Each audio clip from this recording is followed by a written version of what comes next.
So what is my purpose? That's a question that I get asked so many times by people, and oftentimes I smile when I hear that question.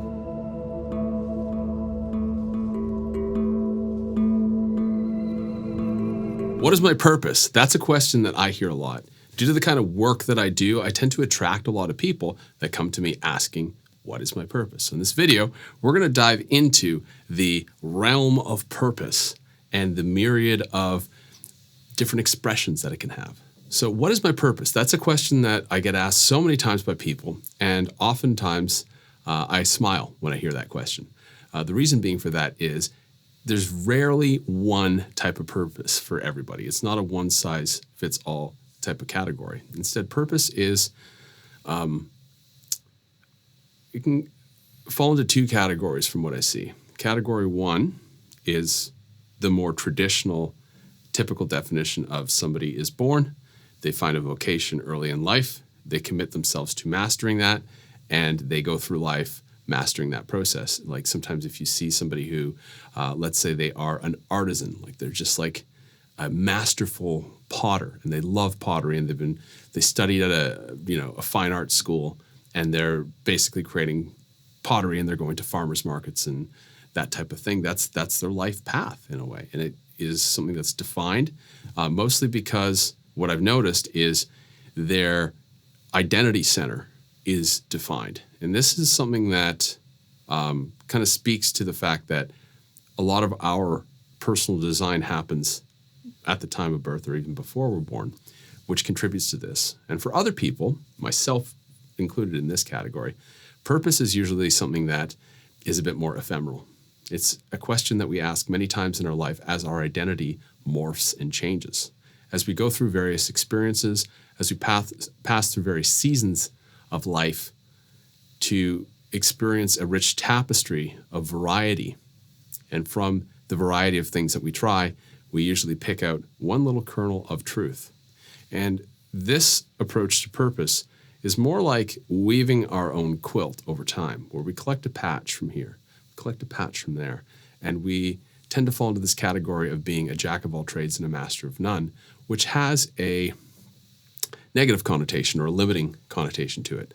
But I would actually redefine that as being something called a deep generalist. So a deep generalist is somebody who can look at a big picture and they can look at a holistic structure and they can see how all the pieces and nodes of that structure fit together, which in my experience is a very, very valuable role. If you have an organization, you need to know how all of the parts in that fit together, how all the different pieces of the ship contribute to each other to actually move the vessel forward in a desirable direction. And so in the first case where people have a defined identity, they usually find what they want to do early on, or they find it maybe later on after having done something that was unfulfilling for a number of years. All of a sudden they find the thing and then they commit themselves to it. Living in Bali, I saw this a lot with people who did something. They worked some corporate job or they were in healthcare and then they found breath work. And then all of a sudden they're like, oh my God, breath work is the key. Nervous system regulation is the key. And I want to go out there and I want to, spread the word of this incredible modality. And I want to help people with their nervous system regulation. Now, the world needs a lot of people like that. They need people with these clearly defined purposes. And they can be the envy of those who go through life with an undefined identity center and are often asking themselves, what is my purpose? So in that first case, it's usually a revelation. It's usually they'll come into contact with the thing that they're meant to be doing. And that, like I said, can happen early in life, but it's more likely that it happens at some sort of an inflection point in life where there's a dissatisfaction with whatever they're doing. And oftentimes life too, the first 30 years of our life is generally past conditioning. So it's ancestral conditioning, it's upbringing conditioning, it's our own karmic imprints that are sort of defining us by our past, defining us by where we came from. And then after the 30th year of life in general, or you could say the Saturn returns, so late 20s, anywhere from late 20s to early 30s, that's usually where there's a point where people break out into their own. So this is a very common inflection point in life where people will begin to switch. Maybe they went to school for something, worked a couple years at a job, and they're like, that's not what I want to do. I want to do this thing over here. And then they end up on a completely different trajectory. They learn to master that. They educate themselves with as much information that relates to that. These type of people as well, they might find it easier to define what they do because it is discrete.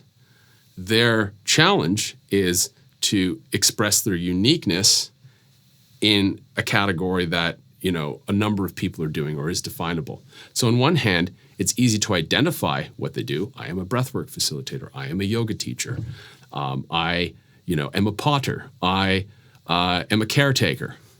These type of roles. And then what the richness and the mastery comes in their own unique expression of it is taking that discrete role and beginning to expand it. And so that's one track. The other track that I was describing is people who go through life and they try out a variety of different experiences, some enjoyable, some not so enjoyable, and they often find themselves back at square one a number of times in their life. They feel like, God, I'm back here again. I don't feel like I've gotten anywhere. Well, they have, because all of these activities or things that they've tried are going into a subconscious memory bank, and they're actually forming a holistic superstructure in the background a lot of time. And when I do readings for people, and when I sit down with people, especially the people with the undefined identities, and they come to me and they're like, what's my purpose? And I start pointing out all the things that they've done in their life and how it's contributing to a certain direction or aim. That's usually when the eureka happens. Oh, okay, now I see this. Because we're at a very interesting time in history. We're at a time in history where a lot of old institutions are no longer providing solutions. They're no longer holding their weight. And there is this birth of something new, something that's radically different than anything we've experienced, but it's still kind of under construction. And it's still not really sprung its roots into the world to the degree where it's kind of penetrated society at large. Instead, it kind of lives as a vision within people's hearts and within people's minds, but it's not something that they can fully articulate yet. Or they can articulate very vaguely, and a number of people would say new paradigm or heart-led or something along those lines that kind of speaks to this thing that's obvious to certain people out there who are like, yeah, things should just be an expression of what we enjoy doing. Now, these type of people, their challenge is taking the myriad of different experiences and actually creating some sort of a discernible structure with that. Now, the difference between them and the people who had a very clear path to walk is that their work is about taking a lot of different things and creating a discrete offer from there, or a discrete path, because often these type of people can get lost in things that are too big or things that are too complicated or have too many parts in the mix that don't relate. So their process is more about a distilling out the essence and a piecing things together where those things fit. And so this path to purpose is generally where I see people sometimes in their 40s, 50s, and even 60s, where they're just starting to make those clicks happen. So it does not usually happen earlier on in life for people because, like I said, the first 30 years is largely governed by our past. And then when we start to individuate and start to come into our own, we're still experimenting and exploring. I love the quote by Carl Jung, who said, life doesn't begin until you're 40. Up until that point, it's just field research. For me, that rings very true because I am a perpetual experimenter. Now, when I discovered this role of deep generalist, and when I started to uncover that there is this idea of purpose being taking many things and synthesizing them into your own unique expression and defining that into a discrete offer, it makes so much more sense, and it adds a lightness and a levity of things. And even when I go through the natural troughs of a cycle where I feel like I'm back at square one again, I can do that and rest assured that all of the pieces I've been picking up and all the experiences are sorting themselves out into their rightful place.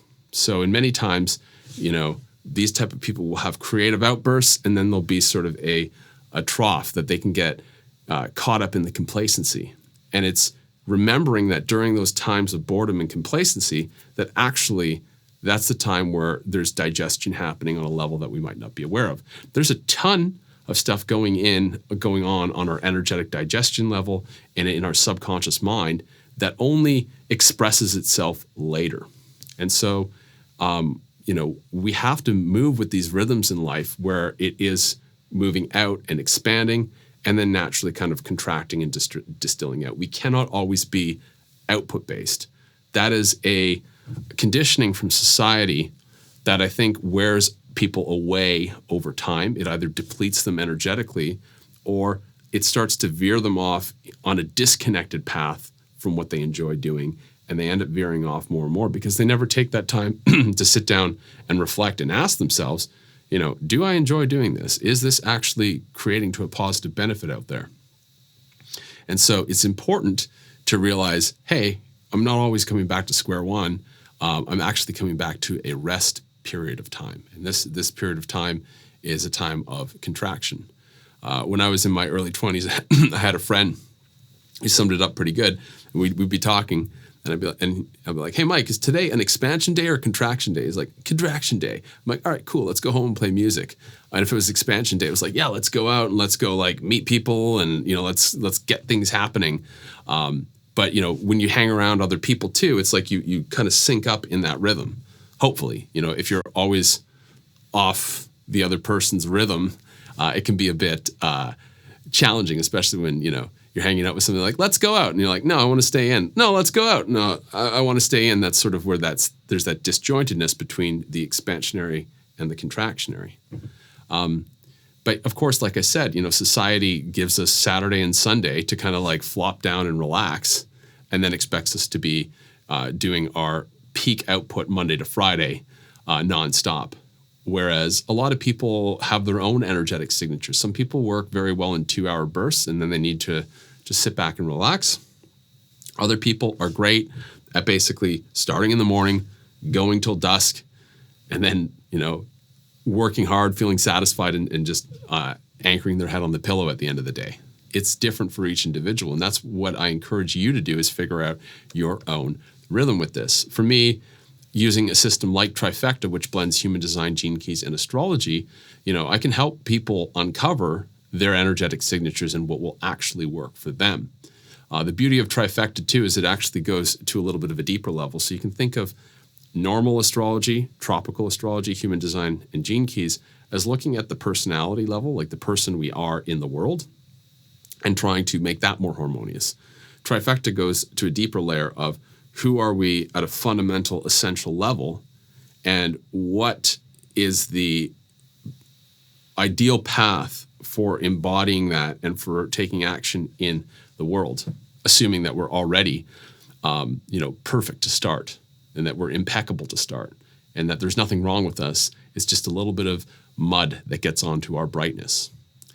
And so remembering that purpose can just be an exploration for long periods of life, and that eventually when we relax enough and when we let go of the elements that aren't serving us or the elements that are outdated and obsolete, that's when the actual purpose will reveal itself. Now, at some point, even that second type of person, the person with the undefined identity center, they will land on something.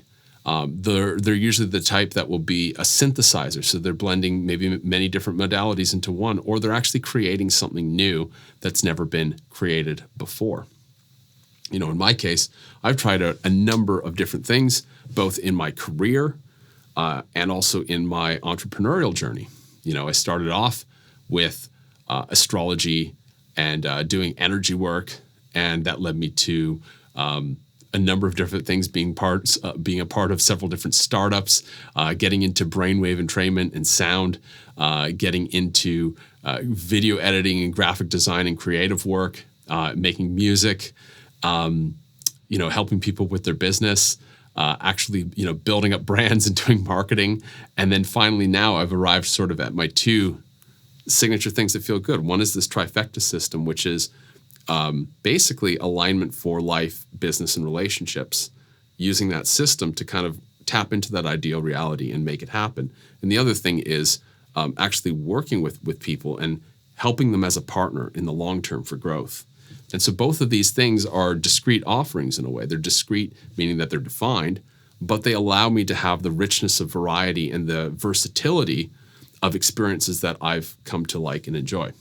So that is an example of how that second type of purpose, the one with the undefined identity, can actually take a beautiful, flourishing form in the world by becoming this mosaic or quilt of different experiences and really kind of creating something new. And if it takes a little bit longer, I completely understand. That's kind of the way it's meant to be. Can you accelerate that path? Yeah, but it's not by doing or trying harder. It's actually by following into a natural rhythm and actually listening better. And so knowing when to act and how to act versus when to rest and when to stay still in silence. So I hope this video was informative for you, and I hope you enjoyed it. Feel free to give me a like or put a comment in the description below. I also do have a free trifecta training video that goes over the whole trifecta system and how it works to address the core wound, your purpose, your life path, and prosperity. You can find the description for that also in the description below. You can find a link for that, which will also get you onto my newsletter, which I highly recommend because that's where I put out my best content, my longest form content, and that's also where I keep you up to date with developments happening in my world. And really what I want to do is I want to foster a community of people who really feel passionate about plugging into a new paradigm that is heart-led, that is full of life force and vitality, and really contributes to building a positive future. So I hope you enjoyed this, and I'll see you in the next video. Take care.